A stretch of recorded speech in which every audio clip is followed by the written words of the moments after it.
மாநகராட்சிக்கு கிழக்கு மண்டலத்திற்குட்பட்ட 58வது வார்டில் நடைபெற்ற உங்களுடன் ஸ்டாலின் முகாமில் பொதுமக்கள் ஆர்வத்துடன் பங்கேற்றனர். பொதுமக்களின் குறைகளை தீர்ப்பதற்காக தமிழகம் முழுவதும் உங்களுடன் ஸ்டாலின் திட்டம் முகாம் நடந்து வருகிறது. இதில் கோவை மாவட்டத்தில் உள்ள ஊராட்சி, நகராட்சி மற்றும் மாநகராட்சி ஆகிய பகுதிகளில் இதுவரை பல்வேறு முகாம்கள் நடைபெற்றுள்ளது.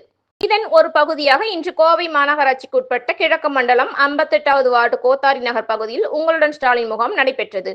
முகாம் குறித்து 58வது வார்டு மாமன்ற உறுப்பினர் சுமித்ரா தீபக் பாபு கூறுகையில், முகாமில் 13 துறைகளிலிருந்து 500க்கும் மேற்பட்ட மனுக்கள் பொதுமக்களிடமிருந்து பெறப்பட்டுள்ளதாகவும் பல்வேறு மனுக்களுக்கு உடனடி தீர்வு வழங்கப்பட்டுள்ளதாகவும் தெரிவித்தார். இம்முகாமின் மூலம் பொதுமக்கள் பலர் பயனடைந்துள்ளதாகவும் பொதுமக்களுக்கு தேவையான அனைத்து வசதிகளையும் செய்து கொடுத்துள்ளோம். இதுபோன்ற முகாமினை அறிவித்த தமிழக முதல்வர் மு.க. ஸ்டாலின் அவர்களுக்கு 58வது வார்டு சார்பில் எங்களது மனமார்ந்த வாழ்த்துக்களை தெரிவித்துக் கொள்கிறோம் என தெரிவித்தார். இதில் கோவை மாநகர மாவட்ட செயலாளர் நா. கார்த்திக், கிழக்கு மண்டல தலைவர் இளஞ்செல்வி கார்த்திக், தீபக் பாபு, கிழக்கு மண்டல மாநகராட்சி உதவியாளர் வட்டாட்சியர், கிராம நிர்வாக அலுவலர் மற்றும் மாநகராட்சி அதிகாரிகள் பலர் கலந்தனர்.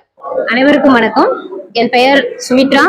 நான் கோயம்புத்தூர் மாநகராட்சி கிழக்கு மண்டலத்தின் 58வது வார்டு மாமன்ற உறுப்பினர். எங்கள் சிங்காநல்லூர் பகுதியில் கோத்தாரி நகரில் இன்று காலை முதல் உங்களுடன் ஸ்டாலின் முகாம் சிறப்பாக நடைபெற்றுக் கொண்டிருக்கிறது. இதில் 13 துறைகள் உள்ளிட்ட 45 சேவைகளுக்கும் மேலான பல சேவைகள் இத்திட்டத்தில் கொடுக்கப்பட்டுக் கொண்டிருக்கிறது.